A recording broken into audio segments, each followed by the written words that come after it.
Et Moïse répondit en présence de l'Éternel, « Me voici, avec des lèvres malhabiles. Comment le Pharaon m'écoutera-t-il » L'Éternel dit à Moïse, « Vois, je te fais Dieu pour le Pharaon, et ton frère Aaron sera ton prophète. Toi, tu diras tout ce que je t'ordonnerai, et ton frère Aaron le répétera au Pharaon, pour qu'il laisse partir les fils d'Israël hors de son pays. Et moi, j'endurcirai le cœur du Pharaon, et je multiplierai mes signes et mes prodiges dans le pays d'Égypte. Le Pharaon ne vous écoutera pas. Je mettrai ma main sur l'Égypte, et je ferai sortir du pays d'Égypte mes troupes, mon peuple, les Israélites, par de grands jugements. Les Égyptiens reconnaîtront que je suis l'Éternel, lorsque j'étendrai ma main sur l'Égypte et que je ferai sortir du milieu d'eux les Israélites. » Moïse et Aaron agirent exactement comme l'Éternel le leur avait ordonné. Moïse était âgé de 80 ans et Aaron de 83 ans lorsqu'ils s'adressèrent au Pharaon. L'Éternel dit à Moïse et à Aaron, « Si le Pharaon vous parle et vous dit, « Faites un prodige », tu diras à Aaron, « Prends ton bâton et jette-le devant le Pharaon. Cela deviendra un reptile. » Moïse se rendit avec Aaron auprès du Pharaon, et ils agirent comme l'Éternel l'avait ordonné. Aaron jeta son bâton devant le Pharaon et devant ses serviteurs, et cela devint un reptile. Mais le Pharaon appela des sages et des sorciers, et les magiciens d'Égypte, eux aussi, en firent autant par leurs pratiques occultes. Tous, ils jetèrent leurs bâtons, qui devinrent des reptiles. Mais le bâton d'Aaron engloutit leur bâton. Le cœur du Pharaon s'endurcit, et il n'écouta pas Moïse et Aaron, comme l'avait dit l'Éternel. L'Éternel dit à Moïse, « Le Pharaon a le cœur endurci. Il refuse de laisser partir le peuple. Va vers le Pharaon dès le matin. Il sortira pour aller près de l'eau, et tu te porteras à sa rencontre au bord du Nil. Tu prendras à ta main le bâton qui a été changé en serpent. Et tu diras au Pharaon, « L'Éternel, le Dieu des Hébreux, m'a envoyé auprès de toi pour te dire, laisse partir mon peuple, afin qu'il me serve dans le désert. Et toi jusqu'ici, tu n'as pas écouté. Ainsi parle l'Éternel. À ceci, tu reconnaîtras que je suis l'Éternel. Me voici, je vais frapper l'eau du Nil avec le bâton qui est dans ma main, et elle sera changée en sang. Les poissons qui sont dans le Nil périront, le Nil sera infecté, et les Égyptiens s'efforceront en vain de boire de l'eau du Nil. » L'Éternel dit à Moïse, « Dis à Aaron, prends ton bâton et étends ta main sur les eaux des Égyptiens, sur leurs rivières, sur les bras de leur Nil, sur leurs étangs et sur toute pièce d'eau. Elles deviendront du sang, et il y aura du sang dans tout le pays d'Égypte, dans les récipients de bois et de pierre. » Moïse et Aaron agirent ainsi que l'Éternel l'avait ordonné. Aaron leva le bâton et frappa l'eau qui était dans le Nil, sous les yeux du Pharaon et sous les yeux de ses serviteurs. Et toute l'eau du Nil fut changée en sang. Les poissons qui étaient dans l'eau du Nil périrent, le Nil fut infecté, les Égyptiens ne pouvaient plus boire l'eau du Nil, et il y eut du sang dans tout le pays d'Égypte. Mais les magiciens d'Égypte en firent autant par leurs pratiques occultes. Le cœur du Pharaon s'endurcit, et il n'écouta pas Moïse et Aaron, ainsi que l'avait dit l'Éternel. Le Pharaon s'en retourna pour aller dans son palais, et il ne prit pas même la chose à cœur. Tous les Égyptiens creusèrent aux environs du Nil pour trouver de l'eau à boire, car ils ne pouvaient boire l'eau du Nil. Il s'écoula 7 jours pleins après que l'Éternel eut frappé le Nil.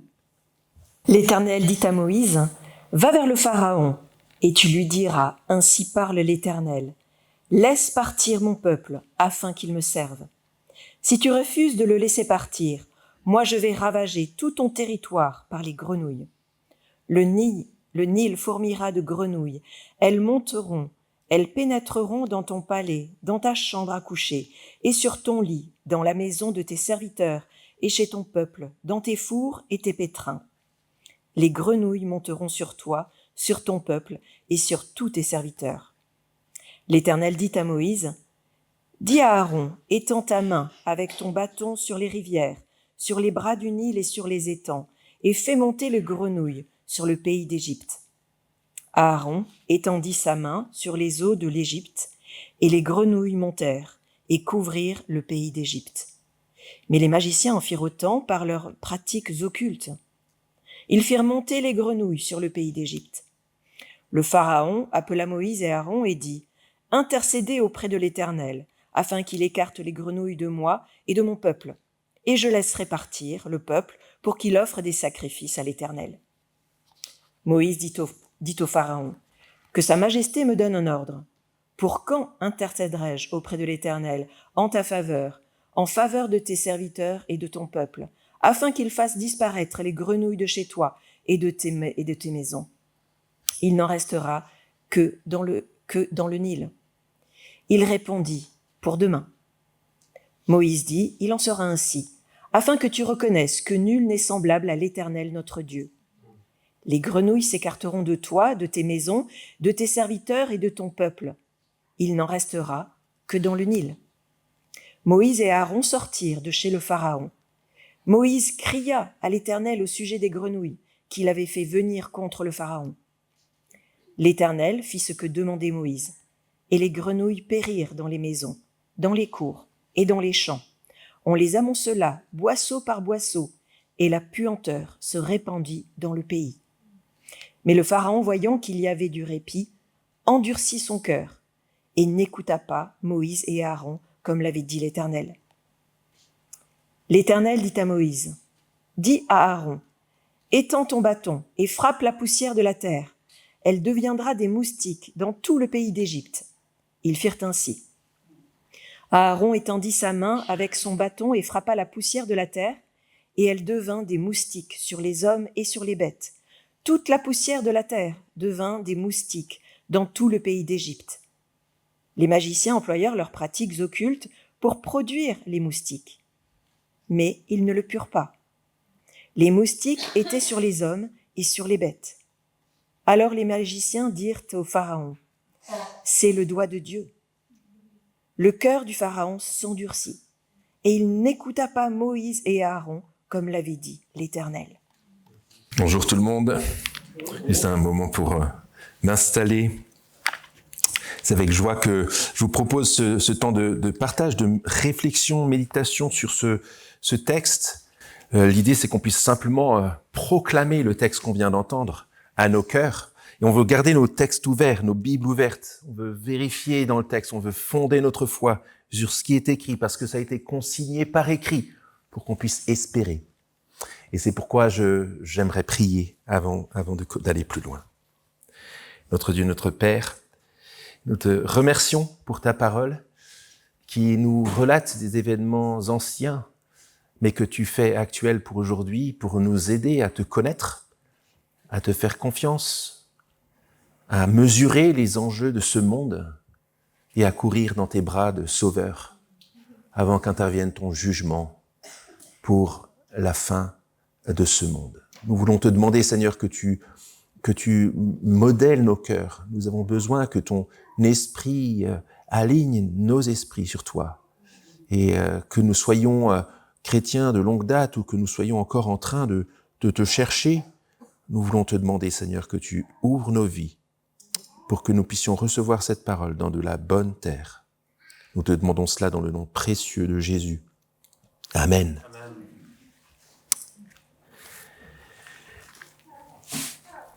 On continue, comme le disait Brian, notre série tranquillement de prédication sur le livre de l'Exode, et on laisse l'auteur là nous raconter petit à petit. C'est pour ça qu'il y a des longues lectures, c'est la narration. Il nous raconte l'histoire de la grande libération que Dieu offre à son peuple, mais comme une image de la grande libération que Dieu offre pour toutes celles et ceux qui lui font confiance, le Dieu de l'histoire. Et il libère son peuple pour lui donner d'aller à sa rencontre, à la rencontre du Dieu vivant. Vous l'avez noté déjà dans le texte, là, déjà la semaine dernière, on va le voir la semaine prochaine. L'idée, c'est que le peuple, déjà à l'époque, à peu près 15 siècles avant Jésus, eh bien que ce peuple-là soit non seulement libéré, mais pour servir Dieu, pour venir rencontrer Dieu. Non pas pour être suspendu comme ça en l'air dans la pampa, au milieu de rien, mais pour passer d'un royaume à un autre, d'une domination à un autre. D'un côté, un roi qui les rend esclaves, où ils n'ont pas de repos, et de l'autre côté, le service du Dieu vivant qui leur donne le vrai repos. C'est à cela qu'ils sont appelés. Et la question qu'on se pose, notamment aujourd'hui, mais un petit peu globalement à ce stade du texte, c'est qui est l'Éternel ? Qui est l'Éternel ? Nous devons savoir répondre à cette question. Je ne sais pas, qu'est-ce que vous répondriez ? Nous devons pouvoir répondre à cette question parce que ce qu'on connaît de Dieu façonne notre vie, nos valeurs, nos choix et notre destinée. La persistance de la révolte humaine contre Dieu provient du refus de connaître vraiment Dieu. Alors, des amis qui me parlent de Dieu, qui me parlent de Jésus, qui me parlent de la Bible sans vraiment avoir lu la Bible, j'en ai des tonnes autour de moi. Mais vraiment connaître Dieu, en lisant vraiment ce que Dieu dit de lui-même dans la Bible, cela, c'est très rare. Mais c'est un problème. Parce que rester dans l'ignorance du vrai Dieu conduit à des choix de vie, des valeurs, des destinées qui sont loin de Dieu et loin du sens de l'histoire. Et en tant que chrétien, notre manque de confiance en Dieu, notre ambiguïté dans nos choix de vie, vous savez, nos choix de vie ambigus, lorsqu'on choisit quelque chose de très clair et parfois dans nos têtes, dans nos choix secrets, on est moins clair. Notre peur de parler de lui aussi, toutes ces choses sont liées au fait que nous ne connaissons pas assez le Dieu à qui nous appartenons. Et avant de vouloir courir faire des choses pour Dieu, à appliquer des choses pour Dieu, nous devons nous poser la question, est-ce que je connais vraiment l'Éternel ? Cette question est au départ du bras de fer décourageant entre Moïse et Aaron d'un côté, et le Pharaon, le roi d'Égypte, de l'autre, de la semaine dernière. C'est décourageant. Alors, regardez le chapitre 5 au verset 2. Il débarque là, deux vieillards de 80 et 83 ans. C'est loin des images qu'on a des grands libérateurs. Ben oui, c'est Dieu qui libère par eux, c'est pas eux les libérateurs. Regardez le verset 2, le Pharaon qui leur dit « Qui est l'Éternel pour que je lui obéisse en laissant partir Israël ? Je ne connais pas l'Éternel. Aussi, je ne laisserai point partir Israël. » Il faut s'imaginer le repas du soir à la fin de cette première rencontre dans une famille du peuple hébreu, où il ne devait pas y avoir beaucoup de bruit, où on devait être assez découragé, et on devait se dire, si ce Pharaon puissant, ce roi puissant qui ne connaît pas l'Éternel nous bloque, notre situation va être bloquée. Et eux-mêmes avaient besoin de connaître le Seigneur. Peut-être qu'on est dans ces situations-là, nous aussi, et très certainement régulièrement dans nos vies. Nos situations sont tellement difficiles où on a l'impression que ce qui contrôle le monde, ce qui contrôle notre destinée, ce qui contrôle notre vie, nos choix, etc., c'est des puissances bien plus fortes que nous. Des puissances qui sont loin de la connaissance de l'Éternel et qui font que finalement, nous nous sentons bien loin du compte et bien loin de la solution, de la délivrance et de la résolution de nos vies. Et notre solution, ce n'est pas d'agir, de faire des choses pour Dieu. Notre solution, c'est de savoir qui est l'Éternel. Le peuple devait être le premier à connaître l'Éternel. Regardez le chapitre 6, au verset 7, 6, verset 7, c'est ce que Dieu dit. C'est une sorte la semaine dernière, c'était une sorte de stand-by. Il n'y a rien qui se passe, au contraire, leur état s'empire. Mais regardez ce que le Seigneur dit dans cette espèce de stand-by, de ce moment d'attente. Verset 7 du chapitre 6, « Je vous prendrai pour que vous soyez mon peuple, je serai votre Dieu, et vous reconnaîtrez que c'est moi l'Éternel, votre Dieu, qui vous affranchit des travaux pénibles dont vous chargent les Égyptiens. Je vous ferai entrer dans le pays que j'ai juré de donner à Abraham, Isaac et Jacob, et je vous le donnerai en possession, moi l'Éternel. » Il s'agirait d'abord pour le peuple de connaître qui est son Dieu. Il s'agit d'abord pour nous-mêmes de connaître qui est notre Dieu. Parce que si on ne connaît pas sa grandeur, sa majesté, sa domination, sa souveraineté, ses jugements, son salut, on va se retrouver à la rue. On va pas savoir comprendre le monde. On va pas comprendre nos situations, parfois bloquées, mais qui sont bloquées dans le grand angle du Dieu qui débloque les choses. Et maintenant, savoir qui est l'Éternel, c'est autour de Pharaon et de son peuple de le savoir. Vous voyez, dans le texte que Josépha et Laurence nous ont lu, regardez le verset 5 du chapitre 7, le début. « Les Égyptiens reconnaîtront que je suis l'Éternel lorsque j'étendrai ma main sur l'Égypte. » Regardez le verset 17. Moïse qui parle à Pharaon. « Ainsi parle l'Éternel à ceux-ci, tu connaîtras que je suis l'Éternel. » Il parle de la part de Dieu. « Me voici, je vais frapper l'eau du Nil. » Puis regardez enfin au chapitre 8 et au verset 6. Moïse dit, au moment de la proclamation de la fin de la plaie, il en sera ainsi afin que tu reconnaisses que nul n'est semblable à l'Éternel, notre Dieu. Tout ça pour que s'opère un basculement décisif dans la tête du peuple de Dieu, mais aussi dans la tête du Pharaon et du peuple égyptien. Et ce grand basculement, c'est celui-là. Cela, c'était ce qui se passait la semaine dernière. Qui peut tenir face au Pharaon, ce roi puissant qui bloque le peuple? Et le basculement, c'est cela. Qui peut tenir face à l'Éternel, notre Dieu? Vous voyez, on est souvent sur cette dynamique-là. Qui peut tenir face au Pharaon? Qui peut tenir face aux puissances de ce monde? Qui peut tenir face aux situations qui nous oppressent? Qui peut tenir face aux idéologies qui contrôlent le monde? Mais en fait, la vraie question, c'est plutôt qui peut tenir face à l'Éternel? Notre Dieu. Il est le souverain maître de l'histoire et il est le créateur qui exerce ses jugements. C'est le sens des dix plaies d'Égypte.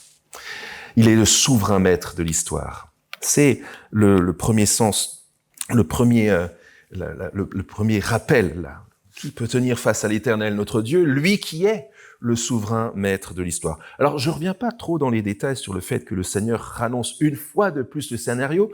Ce serait intéressant de compter le nombre de fois que Dieu dit, voilà comment ça va se passer. On l'a vu largement il y a 2 semaines et la semaine dernière avec Brian. Dieu a écrit le scénario. Il dit exactement ce qui va se passer. Mais il le dit aussi voilà un petit florilège, des exemples de pharaons de l'époque, à peu près de l'époque, un peu avant, disons. Mais ces rois-là, ils étaient connus pour être ceux qui écrivaient l'histoire.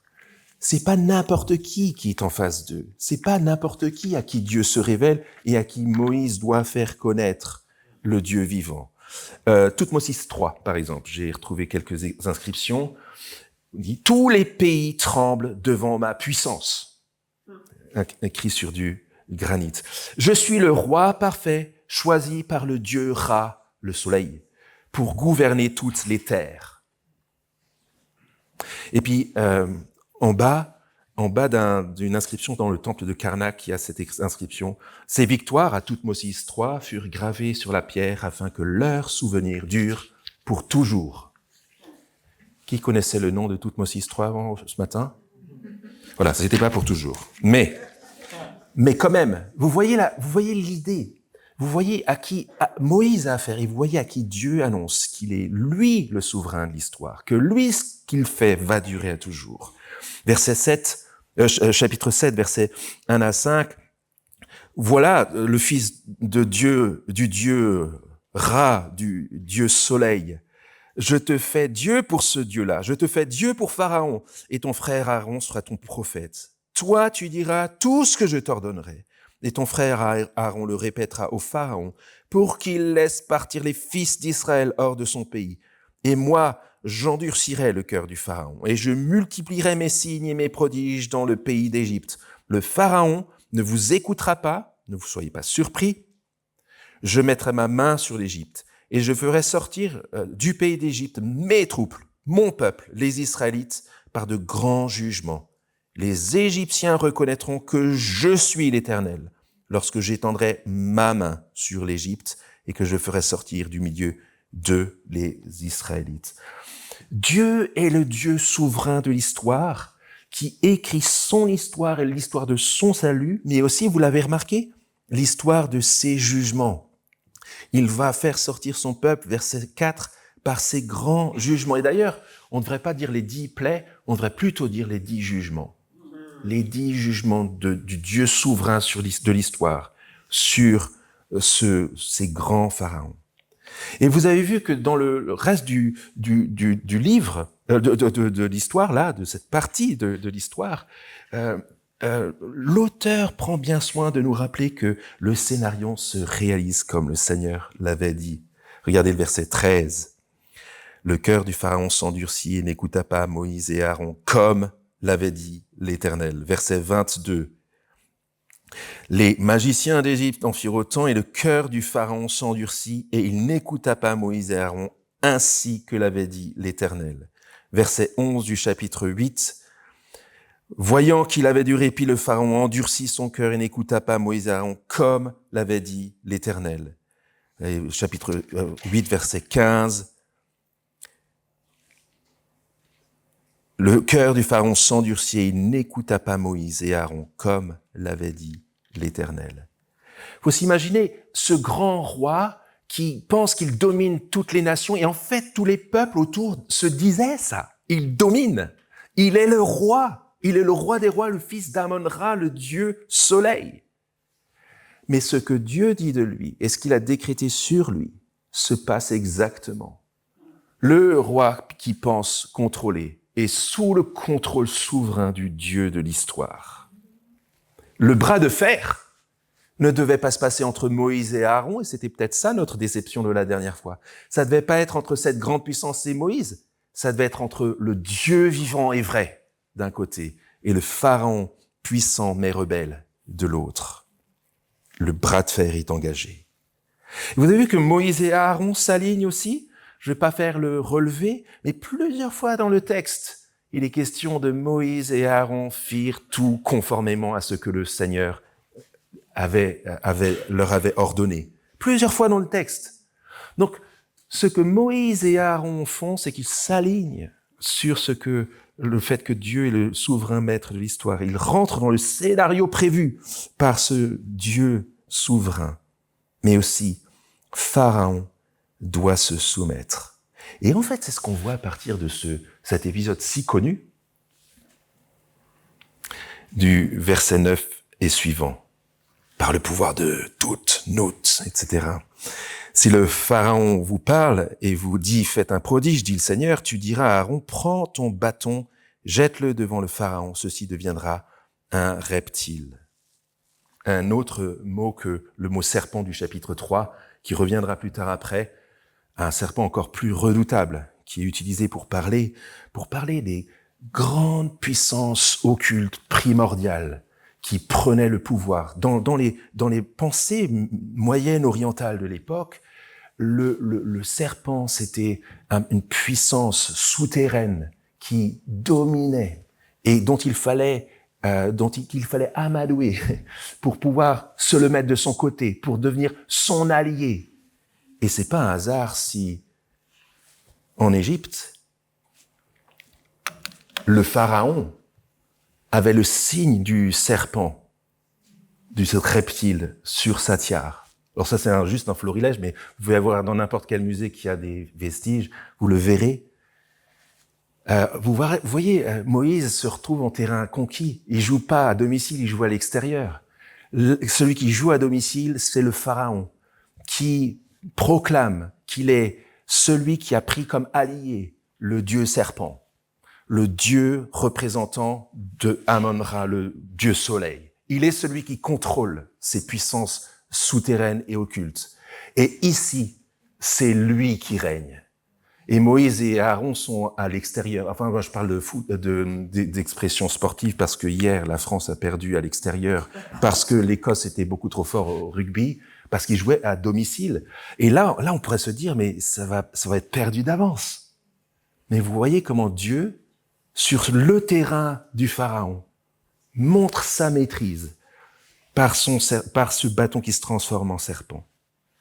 Et vous avez peut-être été frappé par cela, mais on ne devrait pas être frappé par cela, parce que ce désir de maîtrise du feu éternel, ce désir de maîtrise de la puissance primordiale qui permet de contrôler les gens, de contrôler le monde, de contrôler la destinée, c'est quelque chose qui est puissamment ancré dans l'humanité, dans le cœur de l'homme. Et ça, c'est juste une résurgence de cette tentation-là.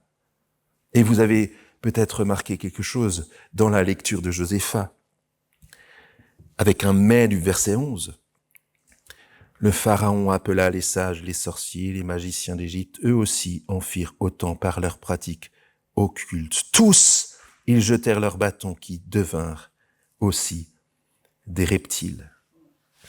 Est-ce que vous êtes gêné par cette capacité-là? Vous êtes étonné? En fait, je pense qu'on ne devrait pas.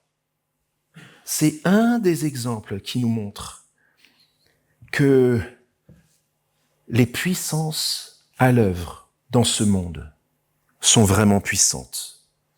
Ils n'ont pas fait semblant ici. C'est pas des espèces d'ombres chinoises de serpents, puis ils font un serpent avec leur... Ils ont vraiment transformé des bâtons en serpents. Et peut-être que dans notre culture occidentale, post-chrétienne, on a tendance à se dire, ouais, tout ça, mais en tout cas, on baigne là-dedans. Tout ce qui est surnaturel, invisible, les démons, le diable, tout ça, on a tendance à se dire, ça n'existe pas vraiment, etc. C'est pas vraiment des puissances. Et en fait, ce contexte-là, mensonger, nous empêche de prendre conscience des puissances à l'œuvre dans ce monde, qui font des vrais miracles, qui ont une vraie puissance, qui ont une vraie emprise sur ce monde, et pas que sur les pharaons, qui ont une vraie oppression sur les gens, et qui pointent vers un vrai besoin d'être délivrés de ces puissances. Des vraies puissances. Vous avez vu que j'ai omis le verset 12 au deuxième partie? Il y a un deuxième mais.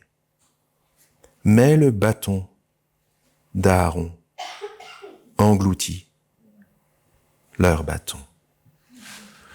Il joue à l'extérieur, Pharaon joue à domicile, et pourtant, le seul serpent du Seigneur qui contrôle les choses vient à bout de ces serpents redoutables.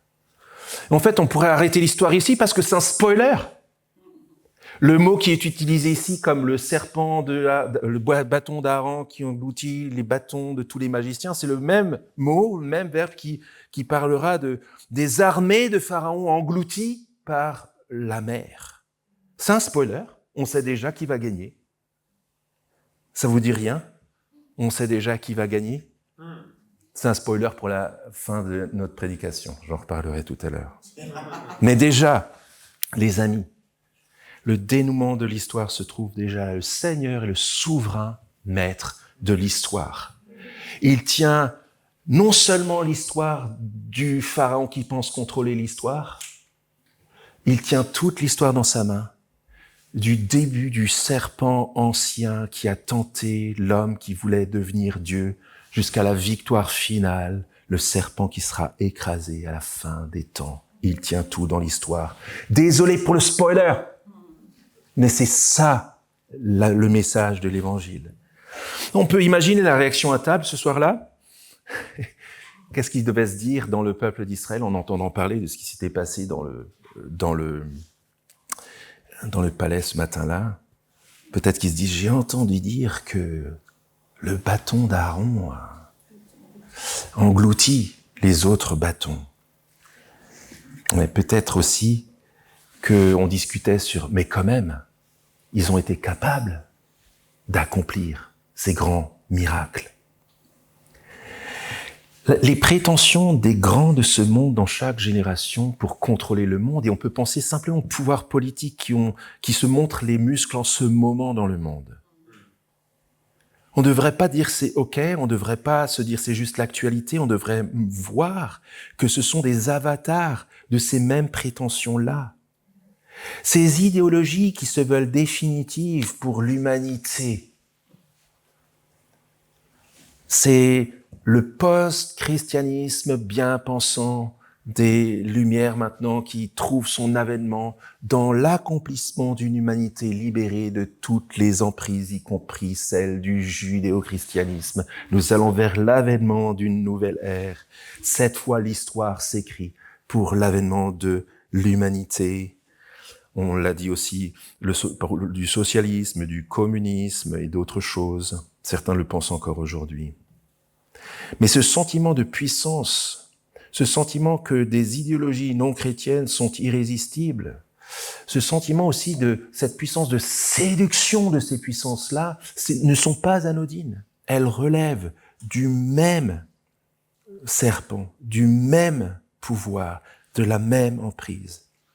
Et lorsqu'on est en face de ces grandes situations dans lesquelles on a l'impression de jouer à l'extérieur, on a l'impression de ne pas être sur notre terrain, souvenons-nous que notre Dieu est le souverain maître de l'histoire.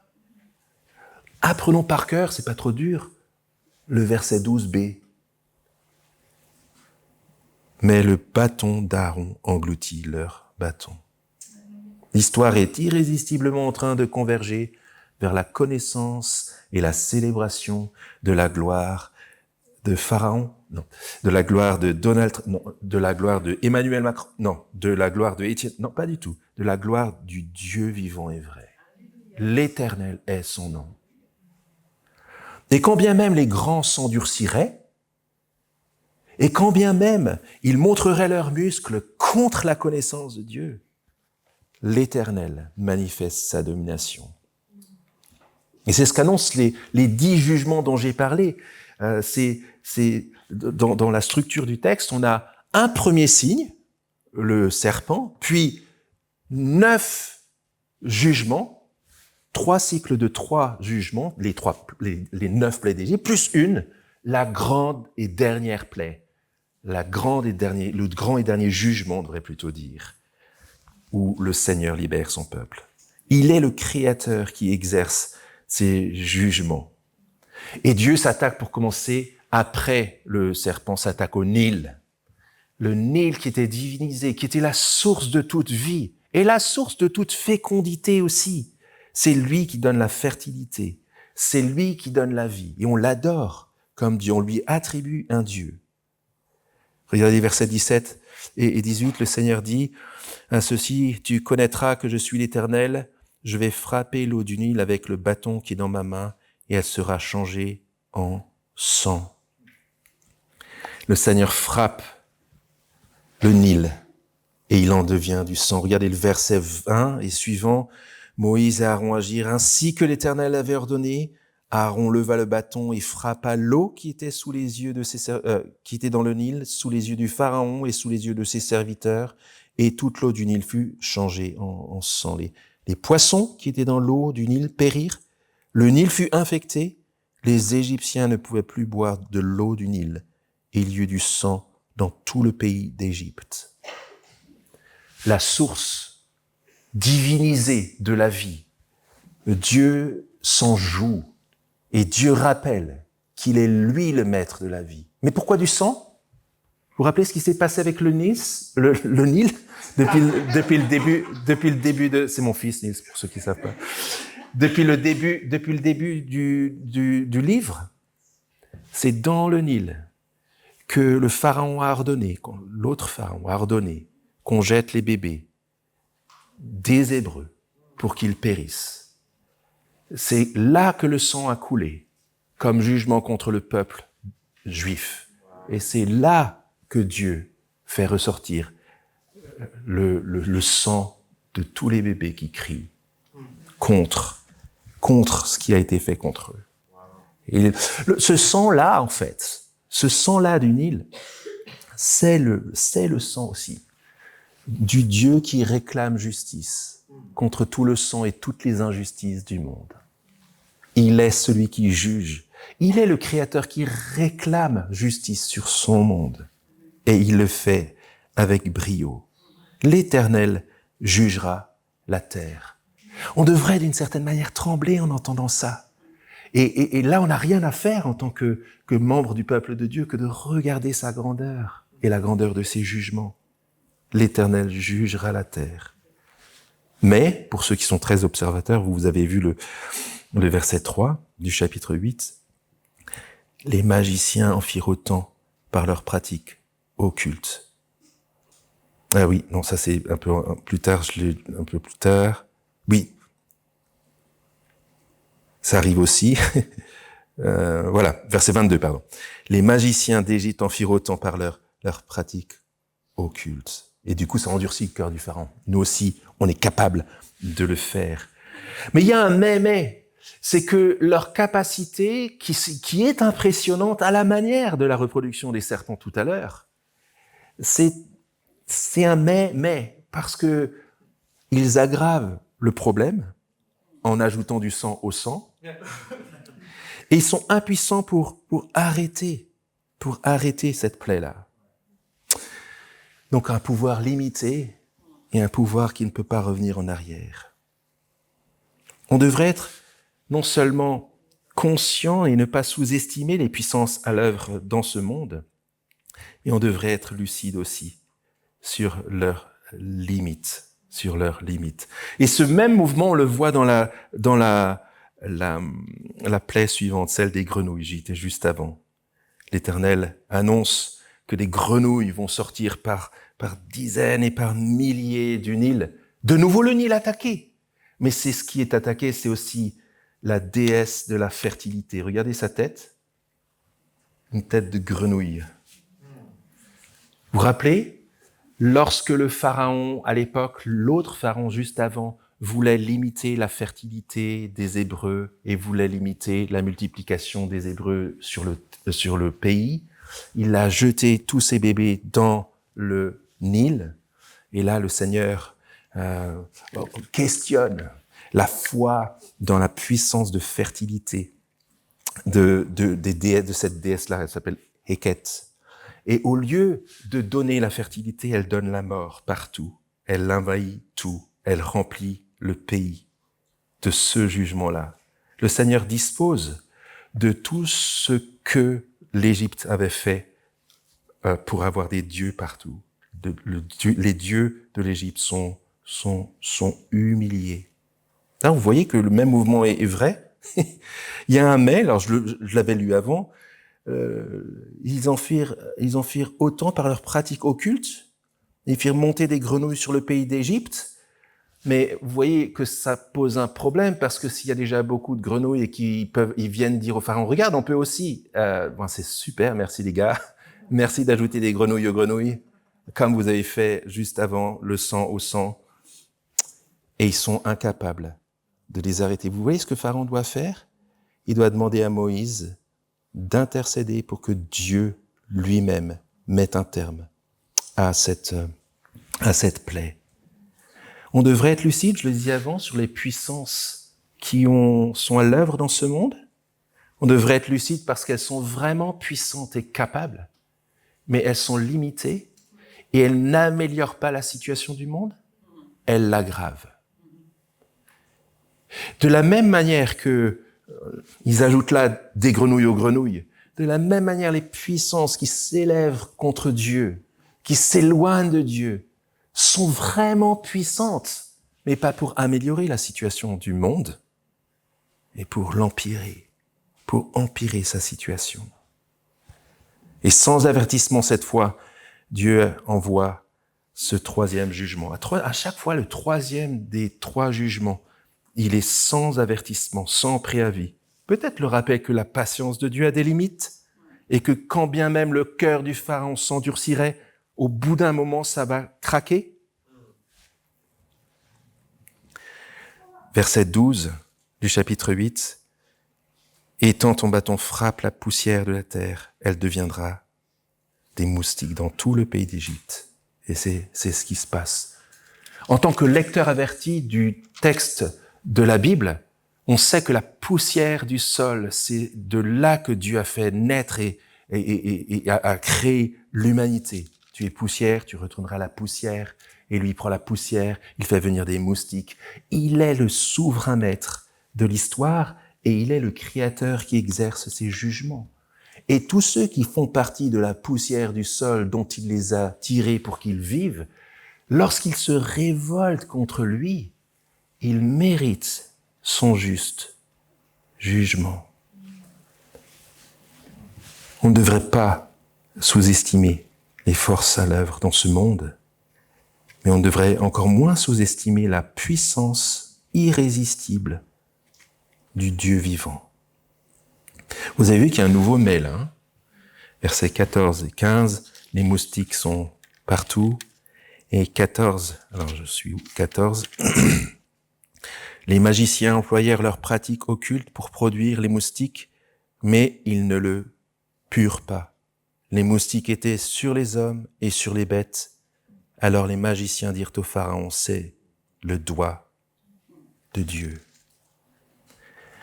Voilà une bonne manière d'utiliser et de répondre au jugement de Dieu. On ne devrait pas sous-estimer les forces à l'œuvre dans ce monde, mais on ne devrait pas non plus oublier d'être lucide sur elles. Non seulement elles sont vraiment, vraiment, vraiment puissantes pour modeler le cœur humain et l'éloigner de Dieu. Non seulement elles sont vraiment, vraiment en train, non pas d'améliorer, mais d'aggraver la situation du monde, mais en plus, elles sont vraiment, vraiment, vraiment, finalement, limitées. Limitées. Vous voyez comment notre émerveillement, notre étonnement de leur puissance au début, dans leur capacité à faire des serpents, devient maintenant une désignation de la puissance souveraine de Dieu dans son jugement. Et le Pharaon s'endurcit, et le Pharaon endurcit son cœur, et le Pharaon s'endurcit. J'endurcirai le cœur du Pharaon, dit l'Éternel au début du scénario. Qui peut tenir face à l'Éternel notre Dieu? Pour le moment, Pharaon dit, moi je peux résister, je peux tenir. Et il le dit avec tellement d'autres personnes dans notre monde. Combien de personnes, même en ayant côtoyé Dieu de près, même parfois en ayant vu les choses de Dieu, disent comme Pharaon, en fait, non. C'est l'histoire d'une humanité dure de cœur, qui, séduite par le serpent ancien, a voulu devenir Dieu à la place de Dieu, vivre sans lui, s'élever contre lui. Et c'est l'histoire d'une humanité exposée au jugement de Dieu à cause de cette révolte. Si on parle de délivrance et de libération dans le livre de l'Exode, on parle aussi de rencontrer le Dieu vivant qui se révèle tel qu'il est, pas tel qu'on se l'imagine, tel qu'il est, dans sa grandeur, dans son jugement et dans son salut. Et ce texte nous corrige. Une des premières réponses qu'on doit donner à ce texte, c'est pas forcément de faire des choses, pratique. C'est juste de tomber à genoux et d'adorer, de craindre l'Éternel. Vous imaginez à la place du peuple, ils font rien, ils sont juste là en train de regarder ce que Dieu fait pour eux. C'est le paradigme de 14-14. Facile à retenir, hein? 14-14, on le verra. Exode 14-14. L'Éternel combattra pour vous, mais vous gardez le silence. Et c'est ça que nous devons faire. Admirer sa grandeur. Mais ce texte vise d'abord ceux qui se disent « Qui est l'Éternel ?» comme le Pharaon. Soit d'une manière vraiment dans un questionnement sincère, et peut-être que vous êtes de ceux-là aujourd'hui, vous vous posez vraiment la question « Qui est l'Éternel ? Qui est le Dieu de la Bible ?» positivement. Et peut-être que vous êtes, ou alors des personnes autour de nous sont en train de se poser des questions dans l'autre dynamique, dans les dynamiques de l'arrogance. C'est qui Dieu ? Je connais pas. Ah oui, la Bible, je l'ai pas lu, j'ai pas envie, de toute façon c'est obscurantiste tout ça. Oui, mais tu peux pas dire, je rejette Dieu, je vis sans Dieu, sans avoir connu Dieu et sans avoir essayé de voir ce que Dieu révèle de lui. Et ce texte aujourd'hui nous donne une bonne occasion de le connaître tel qu'il est. Dieu a voulu qu'on le connaisse d'abord dans ses jugements. Il faut écouter ce texte. Il faut d'abord peut-être se dire, je reconnais comme les magiciens, c'est le doigt de Dieu. Savoir reconnaître l'œuvre de Dieu, savoir s'aligner avec ce qu'il fait. Il s'agit aussi de comprendre la grandeur et l'importance du jugement qui s'opère. Le Pharaon ne le fait pas, mais le Pharaon et le bras de fer avec Dieu nous montrent une chose, c'est que la fuite en avant du monde, c'est un jugement de Dieu. Une des manières avec laquelle Dieu juge les hommes qui le rejettent, c'est de les livrer à leur rejet, de les livrer à ce qu'ils ont choisi loin de Dieu, pour qu'ils voient et qu'ils mesurent l'horreur que c'est de se choisir contre Dieu, de se déterminer loin de lui. Et c'est redoutable. Redoutable de voir le sort du Pharaon et le sort du monde qui se révolte contre le Dieu vivant et vrai. Et la question qu'on doit se poser, c'est pourquoi cette répétition de 10 petits jugements, les 10 plaies d'Égypte, les 10 petits jugements. Mais tout simplement parce que le Dieu souverain, le créateur et le juge est aussi le Dieu patient. Qu'est-ce qu'on en fait de cela? En 8-11, on voit que le Pharaon, voyant qu'il avait du répit, endurcit son cœur et n'écouta pas.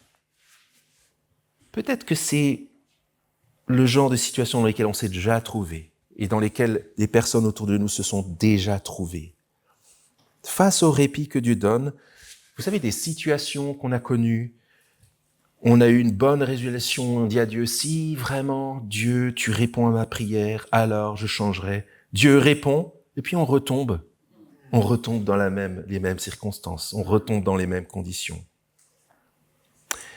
Qu'est-ce qu'on fait du sursis que Dieu donne et des nombreuses occasions qu'il nous donne de revenir à lui et de nous repentir? Et ça nous conduit au dernier point. Il s'agit d'écouter encore que Dieu n'a pas juste voulu qu'on le connaisse dans son jugement, mais il a voulu qu'on le connaisse dans son salut. Le bras de fer, il faut l'arrêter tout de suite, parce que c'est perdu d'avance. Il s'agit de s'humilier et de dire « Mon cœur est trop dur, j'ai besoin d'un sauveur. » Le Seigneur Jésus, que Dieu a donné dans ce monde, en lui, par lui, pour lui, tout a été créé, est celui qui a montré qu'il dominait les éléments de la nature. C'est celui qui a transformé de l'eau en vin, qui a guéri des maladies, qui a dominé sur les éléments, pour prouver qu'il a autorité sur le jugement et le salut. Et le spoiler du serpent, dont on parlait avant, le serpent qui engloutit les autres serpents, c'est en fait le message de l'Évangile. Le message de l'Évangile, c'est le Seigneur qui dit depuis le début, au serpent, je mettrai inimitié entre toi et la femme, entre ta descendance et sa descendance. Celle-ci t'écrasera la tête et tu lui écraseras le talon. Et de l'autre côté de la Bible et de l'histoire, l'annonce qu'il fut précipité le grand dragon, le serpent ancien, appelé le diable et Satan, celui qui séduit toute la terre habitée. Il fut précipité sur la terre et ses anges furent précipités avec lui. Alors j'entendis du ciel une voix forte qui disait « Maintenant est arrivé le salut, ainsi que la puissance et le règne de notre Dieu et l'autorité de son Christ. Le Seigneur Jésus, le Fils de Dieu, est venu pour mater le serpent ancien, pour nous libérer de son emprise et pour nous conduire dans son royaume de gloire. » Alors peut-être que là, nos réponses à nous, ce ne serait pas quelque chose à faire, mais quelque chose à dire, à proclamer, à adorer le Seigneur pour qui il est, le remercier, nous humilier et pourquoi pas renouveler notre fierté dans celui qui a tout fait pour nous. Je vous invite à prier.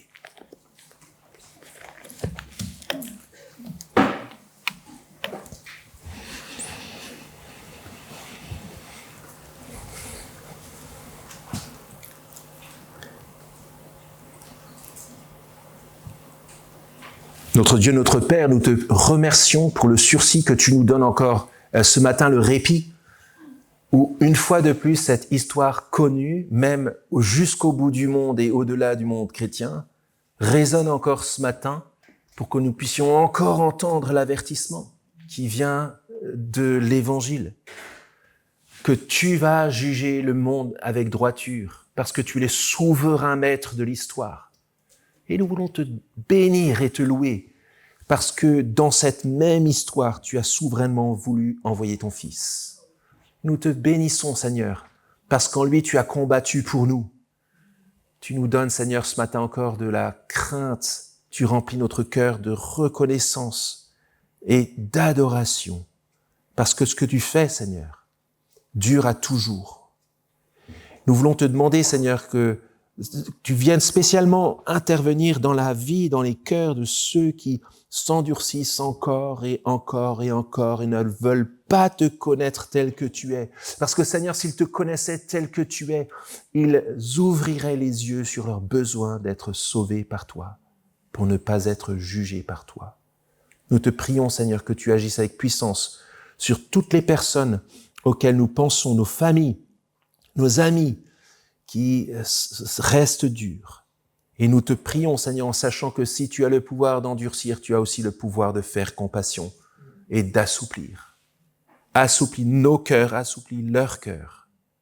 Et que, Seigneur, nous puissions repartir maintenant dans l'assurance que la victoire est acquise, dans l'assurance que Jésus est déjà mort pour notre péché, il est déjà ressuscité pour notre vie, il est déjà Seigneur, il est déjà victorieux, dans le nom de Jésus. Et nous voulons te prier que toutes nos luttes, toutes nos peurs, toutes nos incertitudes, tous ces sentiments où nous nous sentons submergés, Seigneur, par tellement de puissance au-dessus de nous qui façonne ce monde, nous puissions les voir maintenant dans le cadre du Dieu souverain qui nous a sauvés en Christ, qui les domine et qui les matera définitivement à la fin. Au nom de Jésus. Amen.